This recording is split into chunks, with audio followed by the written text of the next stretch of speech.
सरकारों को भी और केंद्र सरकारों को कि वो दिन चले गए कि एक लाठी से कोई पूरे गांव को फेंक देता था, वो दिन चले गए। अब हम लोग तैयार हो चुके हैं। अब कहीं से भी एक भी अधिकार हम लोग अपना जाने नहीं देंगे। आरक्षण पे चोरी, आरक्षण की हकमारी नहीं चलेगी। हमारे अधिकारों पे जो डाका डाला जा रहा है वो नहीं चलेगा। जब समाज सड़कों पे घूम रहा है तो नेता ही बाहर बंगलों में क्यों रहे? नेता को भी सड़कों पे रहना चाहिए। मैं 2-3 जगह घूम के लोगों को आश्वस्त करके, जो लाठियां बिहार में चली उनकी जानकारी लेके, तमाम तरह से उन पे जो है सवाल खड़े करके, जिस तरह से बीमार में आजाद समाज पार्टी के नौजवानों को हाउस अरेस्ट किया गया, पार्टियों का सवाल नहीं है। आवाज नहीं आ रही होगी सर, तेज बोलिए। कुछ लड़ाइयाँ ऐसी होती हैं जो समाज हित में लड़नी पड़ती है। जब समाज कोई फैसला ले लेता है तो पार्टियों को पीछे जाना पड़ता है, समाज के साथ खड़ा होना पड़ता है।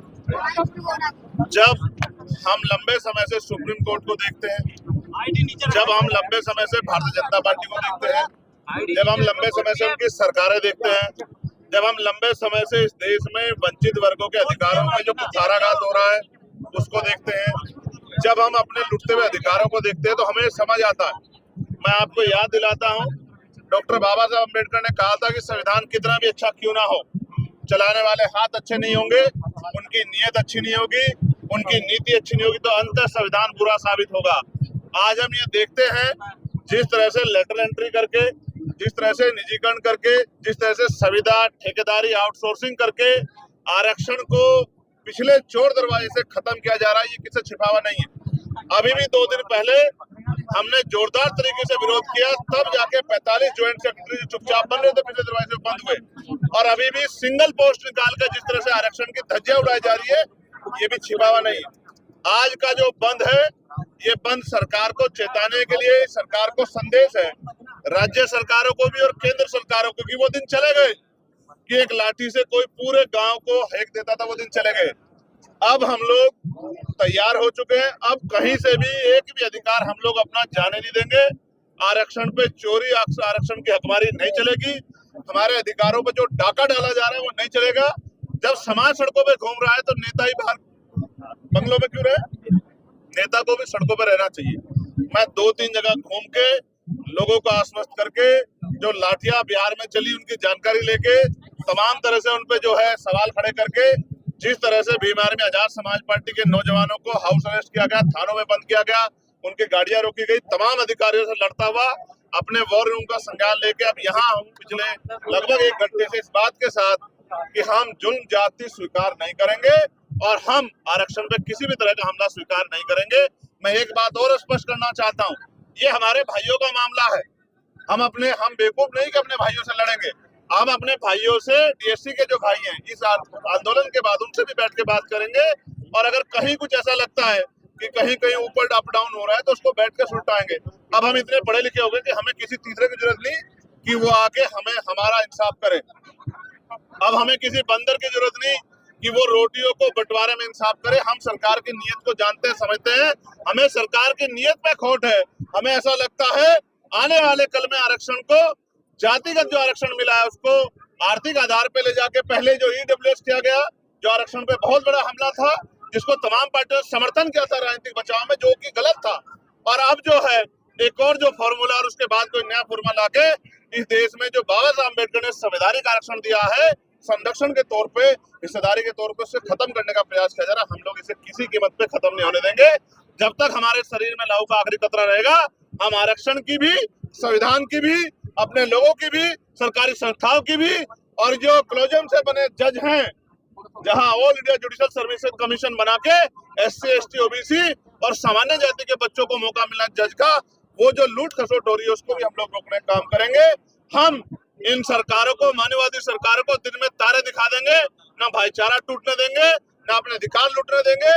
और किसी भी कीमत पे जब भी सरकार द्वारा कोई हमला होगा, हम लोग घर नहीं बैठेंगे। संकल्प के साथ आज हम लोग मैदान में। जो टिप्पणी है सुप्रीम कोर्ट की, वो सचमुच में पीछे छूटे हुए लोगों को अधिकार दिलाने की कोशिश है या फिर साजिश है? आप क्या सोचते हैं? मैं इसको साजिश मानता हूं। अगर अधिकार दिलाने की बात हो तो मैं आपको याद दिलाना चाहता हूं, 1.5 साल पहले हमने तमाम राष्ट्रपति को भी ज्ञापन दिया था, पूरे देश में धरना करके प्राइम मिनिस्टर को भी ज्ञापन दिया था, मुख्यमंत्री को दिया था कि जो जातियां हाशिए पे है आपके फॉर्मूलों की वजह से, आपके सिस्टम की वजह से, क्यों आपने आरक्षण अभी तक पूरा नहीं किया।